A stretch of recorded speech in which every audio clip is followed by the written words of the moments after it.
Hey there, car enthusiasts. Welcome back to our channel, where we dive into the world of retro cars and automotive legends. Today, we're taking a special journey through time to celebrate the visionaries who revolutionized the automotive industry. Buckle up as we explore the stories of 25 incredible innovators who changed the way we drive and think about cars. From groundbreaking engineers to fearless designers, these pioneers paved the way for the rides we know and love today. Let's hit the road. From the first automobile inventors to modern-day trailblazers, these 25 automotive innovators have left an indelible mark on the industry. Get ready for an exciting ride through history. Innovation comes in many forms in the world of cars, from fastest to cheapest and safest to those pioneering new materials. Here's our look at some of the most innovative automobiles ever made. Listed in chronological order. 1. Ford Model T, 1908. Ford's Model T was not the first low-cost car that aimed to replace the horse and cart in rural America, but it was the first to bring reliability to the masses. This was achieved by using vanadium steel, which was lighter and stronger than the steel used to make most cars of the period. The Model T also innovated with its production line build, which helped slash the price from $950 to just $260 in less than 10 years from being launched. Other revolutionary ideas for the T included its separate cylinder and engine block, which made these components easier and cheaper to make. Number 2. Austin 7, 1922. The Austin 7 could well have ended up being a lot more radical had some of Herbert Austin's ideas come to fruition. He considered a rear-mounted radial engine and diamond pattern layout for the wheels. Fortunately, draftsman Stanley Edge reined in these notions, and what made the 7 so innovative was in the way it set the standard for how all cars' controls would be laid out. Unlike many models of the period, the 7 had its foot pedals arranged with the throttle on the right, brake in the center, and clutch on the left. It was the first mass-produced car to use this layout, and almost 300,000 7s were made this way to prove its popularity.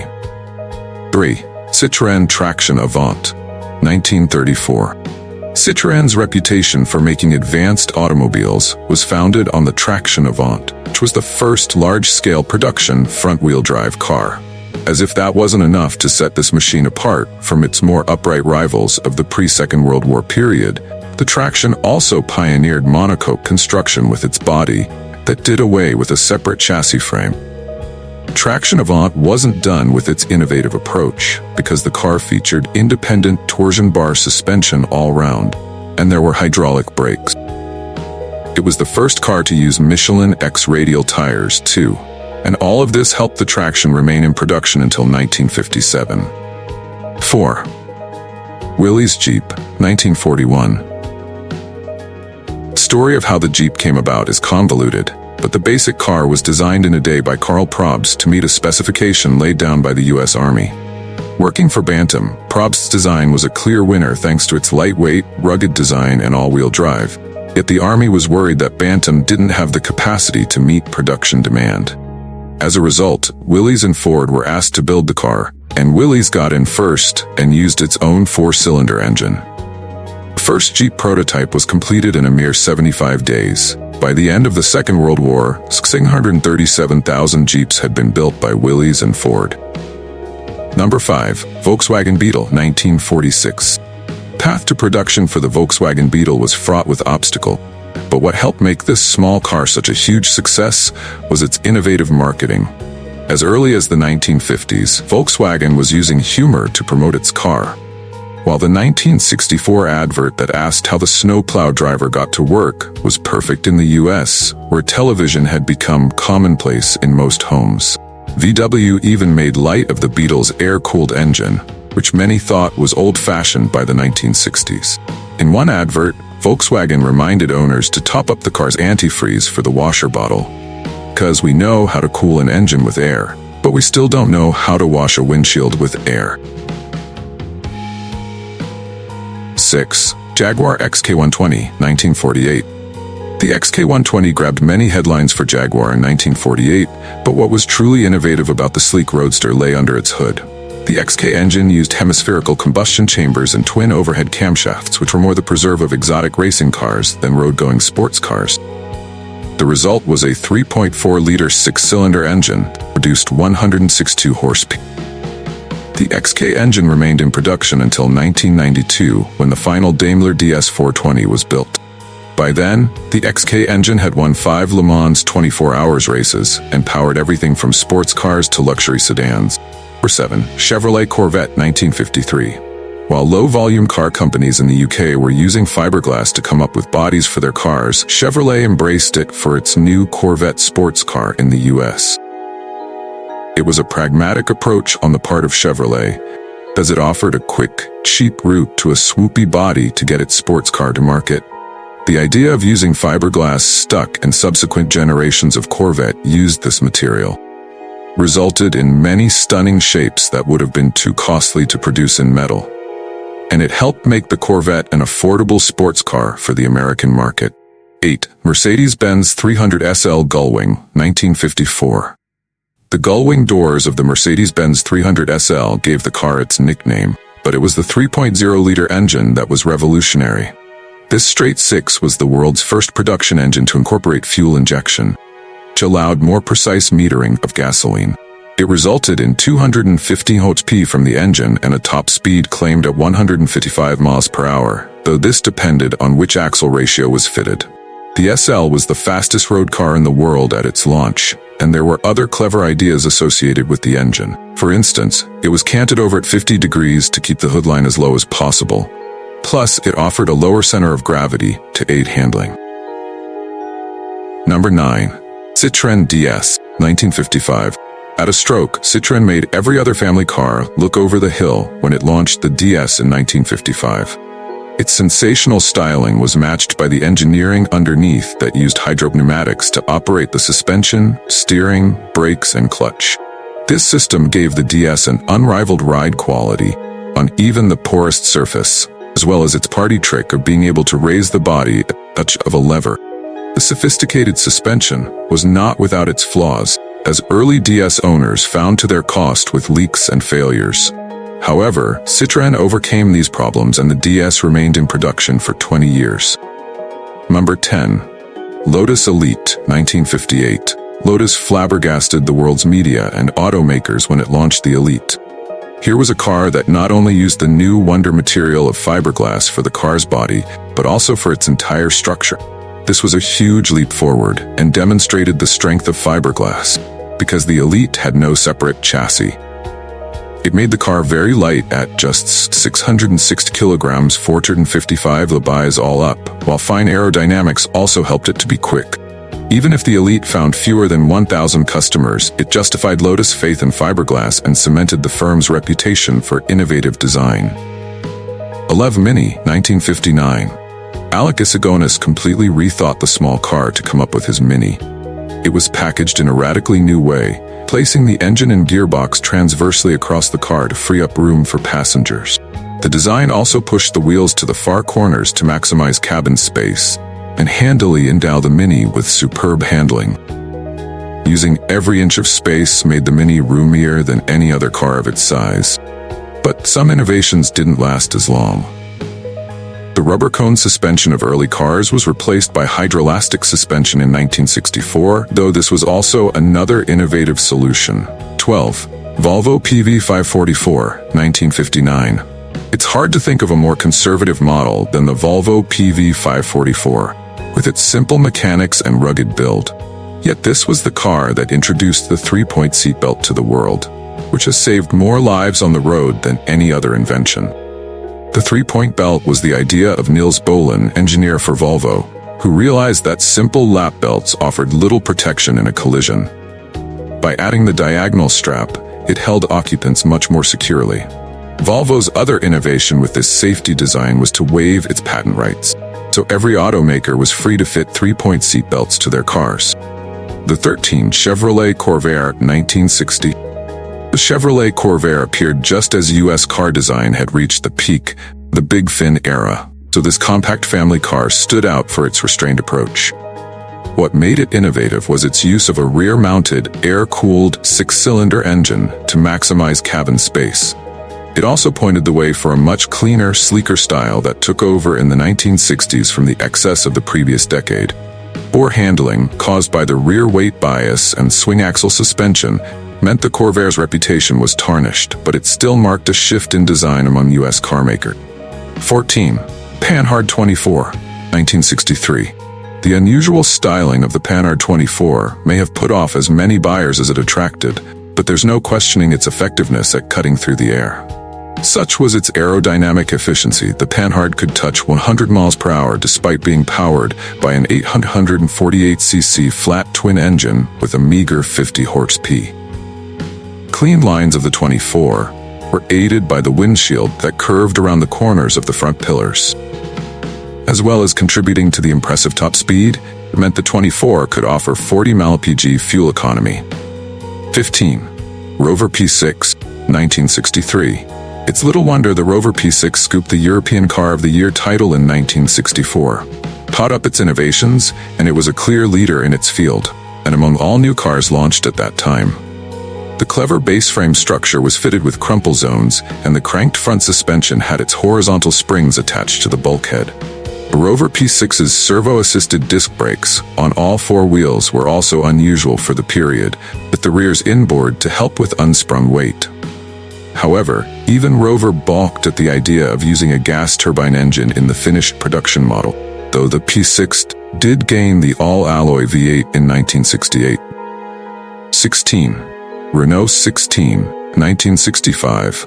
The Renault 16 wasn't the first ever hatchback, but it is the car that showed just how practical this body design could be. With its large tailgate, the trunk was easily accessible, and the load bay itself was very big.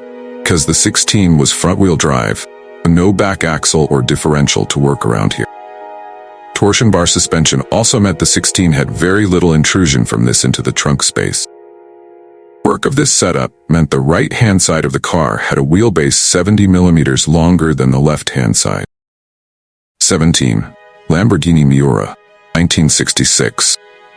It would be enough that the Lamborghini Miura was the car for which the term supercar was coined for it to be considered among the greats in its field. Yet there was so much more to this car, and not just the amazing looks. Lamborghini stole a march on its competitors by introducing the mid-engined layout to the sector. Unlike most supercars that followed suit, the Miura's engine and gearbox were placed transversely in the chassis, which helped with its pert looks. It created the fastest production car in the world at the time, with a claimed top speed of 180 miles per hour. Even if that was closer to 170 miles per hour in reality, it was job done for Lamborghini because all its rivals were now on the back foot. 18. Jensen FF, 1968. A whole 13 years before the Audi Quattro, Jensen offered the world's first performance car with full-time four-wheel drive. The FF in the car's name stood for Ferguson four-wheel drive, because it was the tractor maker's system that gave the Jensen Interceptor innovative drivetrain. The FF also came with Dunlop's Maxaret anti-skid braking system years before this was used on most other cars. With its longer wheelbase and dual-side air vents, the FF was subtly different on the outside from the standard Interceptor, which perhaps accounts for sales of just 320 of this groundbreaking machine. 19. Range Rover, 1970. The Range Rover didn't set out to be a luxury SUV. What Land Rover wanted was to create a more rounded machine than the series models. It could be used on the farm, ranch, and highway with equal ease. It achieved this, and then some, with ease by using supple, long-travel coil spring suspension and the powerful Rover 3.5-liter V8 engine. The Range Rover enjoyed near 100 miles per hour performance. Yet it could deal with all of the agricultural duties, too. In time, more luxury kit was offered as standard or options as the Range Rover steadily moved further upmarket and created the SUV sector we know today. 20. Volkswagen Golf GTI, 1975. There are several others that have a legitimate claim to starting the hot hatch phenomenon, but Volkswagen's Golf GTI is the first car buyers really coalesced around. Its innovation was to take a practical small car and give it a dose of sports car performance without compromising on either side of the equation.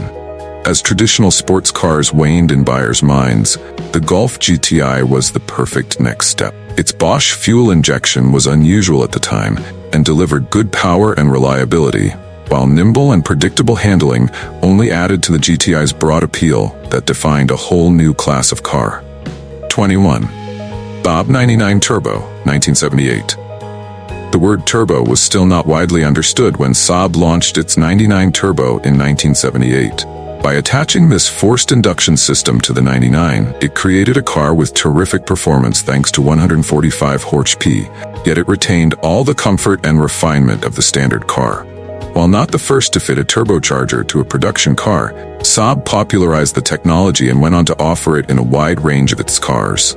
There was some lag with the way the turbo delivered its power, but 120 miles per hour and 0 to 60 miles per hour in 8.9 seconds were too good to ignore. 22. Audi Quattro, 1980. Audi built the Quattro to go rallying. It happened on the idea of four-wheel drive by chance, after winter testing and spotting how well a military coped with the slippery condition. Harnessing this innovative traction aid, along with a turbocharged 5-cylinder engine developing 200 HP, it had a car capable of beating the world's best on rally stages. It took a while for the Quattro to become a world force in rallying, but it soon compelled all other manufacturers to follow suit. The innovative design is also responsible for so many of the modern performance cars on sale today that use all-wheel drive. 23. Renault Espace, 1984. There were already minivans around, especially in the US, but the Renault Espace was far and away the most advanced machine of its type. Built by Matra for Renault, it used plastic body panels over a lightweight steel space frame, with its monobox design that maximized interior space. It was inside where the Espace truly shone, offering practical seating for up to 7 people. Not only that, you could vary the layout to suit, because all 5 rear seats could be individually folded or removed, and there was a completely flat floor for ultimate load carrying. 24. Mercedes-Benz S-Class, 1991. Flagship is a term that applies to the Mercedes S-Class more appropriately than most, and the 140 series launched in 1991 thoroughly deserved this title. Featured a host of new ideas, as well as bringing together others seen in a variety of cars, all in one model. As a result, this S-Class came with double-glazed door windows, an adaptive damping system to stabilize the car in emergency driving moves. And it was the first Mercedes with GPS satellite navigation as an option later in its production. All of these features seemed like a glimpse of the future, and so it proved. This was also true of innovations such as automatic wipers and xenon headlights, as well as side airbags with occupant sensor. 25. McLaren F1, 1992. Gordon Murray took the notion of a supercar to its ultimate conclusion when he designed the McLaren F1. In some ways, it shunned contemporary technology, because it did without turbochargers, as Murray wanted the purest driving experience possible. What made the F1 so innovative then and now is that every detail was considered through the lens of delivering the best to its driver. Such attention resulted in a car that weighed just 137 kilograms to 506 small, when a Jaguar XJ220 of the same period was some 333 kilograms 734 low hefty. With 627 horsepower from the BMW-built 6.0-liter V12, the McLaren could hit 240 miles per hour, which wasn't bettered until the Bugatti Veyron was launched in 2005. What an amazing journey through the lives and achievements of these automotive legends. We hope you enjoyed learning about the visionaries who shaped the cars we admire and drive today. If you loved this video, make sure to give it a thumbs up, subscribe to our channel, and hit that bell icon so you never miss an episode. Remember, the spirit of innovation is alive and well in every classic car and modern marvel on the road. Thanks for joining us on this trip down memory lane. Drop a comment below with your favorite innovator or any cool facts we might have missed. Until next time, keep those engines roaring and your passion for cars